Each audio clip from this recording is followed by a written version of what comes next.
সবাইকে স্বাগত জানাচ্ছি গ্লোবাল পয়েন্ট থেকে। আজ কথা বলবো যুক্তরাষ্ট্র ও রাশিয়ার মধ্যে নতুন করে শুরু হওয়া পারমাণবিক টানাপোড়েন নিয়ে, যেখানে রাশিয়ার পরীক্ষামূলক কার্যক্রমের পর যুক্তরাষ্ট্রের সাবেক প্রেসিডেন্ট ডোনাল্ড ট্রাম্প এক বৈশ্বিক ভারসাম্যের জন্য হুমকি বলে উল্লেখ করেছেন এবং পাল্টা পদক্ষেপের নির্দেশ হিসেবে জানিয়েছেন। সাম্প্রতিক সপ্তাহে রাশিয়ার উত্তরাঞ্চলে অনুষ্ঠিত একটি পারমাণবিক অস্ত্রের পরীক্ষামূলক কার্যক্রম আন্তর্জাতিক পর্যায়ে ব্যাপক আলোচনার জন্ম দিয়েছে। রুশ কর্তৃপক্ষ জানিয়েছে এই পরীক্ষা ছিল তাদের প্রতিরক্ষা সক্ষমতা যাচাইয়ের অংশ, তবে যুক্তরাষ্ট্র সহ পশ্চিমা দেশগুলো এটিকে চুক্তি লঙ্ঘন বলে দাবি করেছে। রিউটার্স ও বিবিসি জানিয়েছে এই ঘটনাকে কেন্দ্র করে যুক্তরাষ্ট্রের রাজনৈতিক মহলে নতুন বিতর্ক সৃষ্টি হয়েছে। বিশেষ করে সাবেক প্রেসিডেন্ট ডোনাল্ড ট্রাম্প এক বক্তৃতায় বলেছেন, রাশিয়ার এই পদক্ষেপ বিশ্বকে এক নতুন অনিশ্চিত অবস্থায় ঠেলে দিয়েছে। যুক্তরাষ্ট্রকে এখন শক্ত অবস্থান নিতে হবে। তিনি আরও ইঙ্গিত দিয়েছেন, যদি ভবিষ্যতে তিনি আবার ক্ষমতায় আসেন তবে রাশিয়ার এ ধরনের পদক্ষেপের জবাবে যুক্তরাষ্ট্র প্রতিরোধমূলক প্রতিক্রিয়া গ্রহণ করবে, যা হতে পারে নতুন নিরাপত্তা সংলাপ, প্রতিরক্ষা চুক্তির পুনর্মূল্যায়ন কিংবা ন্যাটো জোটের অভ্যন্তরীণ সমন্বয় জোরদার করা। অন্যদিকে রাশিয়ার পররাষ্ট্র মন্ত্রণালয় জানিয়েছে, এই পরীক্ষা আন্তর্জাতিক চুক্তি অনুযায়ী সীমিত পর্যায়ে সম্পন্ন করা হয়েছে এবং এটি কোনোভাবেই আগ্রাসী উদ্দেশ্য নয়। মস্কোর বিবৃতিতে বলা হয়েছে, রাশিয়া এখনও পারমাণবিক স্থিতিশীলতার পক্ষে এবং এটি কেবল প্রতিরক্ষামূলক পদক্ষেপ। আন্তর্জাতিক বিশ্লেষকরা বলেছেন, এই ধরনের পরীক্ষা মূলত প্রতীকী বার্তা বহন করে, বিশেষ করে যুক্তরাষ্ট্র ও রাশিয়ার মধ্যকার দীর্ঘদিনের প্রতিযোগিতামূলক সম্পর্কের প্রেক্ষাপট। দুই পক্ষই চেষ্টা করছে নিজেদের প্রতিরক্ষা অবস্থানকে দৃঢ়ভাবে তুলে ধরতে, যদিও কেউই সরাসরি সংঘাতে যেতে চায় না। জাতিসংঘের মহাসচিব এক বিবৃতিতে বলেছেন, বর্তমানে সময়ে পারমাণবিক অস্ত্রের যে কোনো পরীক্ষা বৈশ্বিক নিরাপত্তার জন্য উদ্বেগের কারণ। সব ক্ষেত্রেই সব পক্ষকেই এখন সংলাপের মাধ্যমে উত্তেজনার প্রশমনের দিকে এগোতে হবে।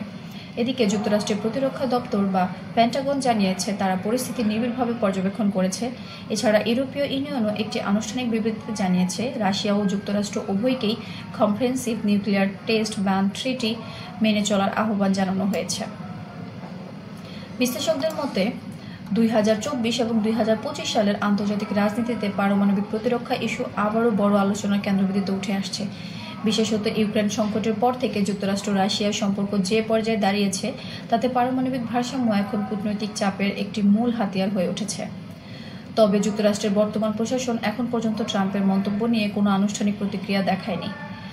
ওয়াশিংটন বলেছে, তারা এখনও রাশিয়ার সঙ্গে সরাসরি সংঘাত নয়, বরং সংলাপের পথেই অগ্রসর হতে চায়।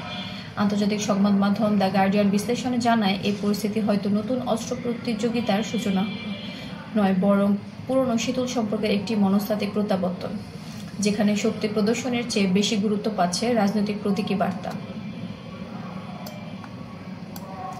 জাতিসংঘ, ইউরোপীয় ইউনিয়ন ও ন্যাটো ইতিমধ্যে জানিয়ে দিয়েছে, এই ধরনের পরীক্ষা ও পাল্টা প্রতিক্রিয়া যেন বৈশ্বিক শান্তি ও স্থিতিশীলতার ক্ষতি না করে, সেদিকে সবাইকে দায়িত্বশীল থাকার জন্য বলা হয়েছে।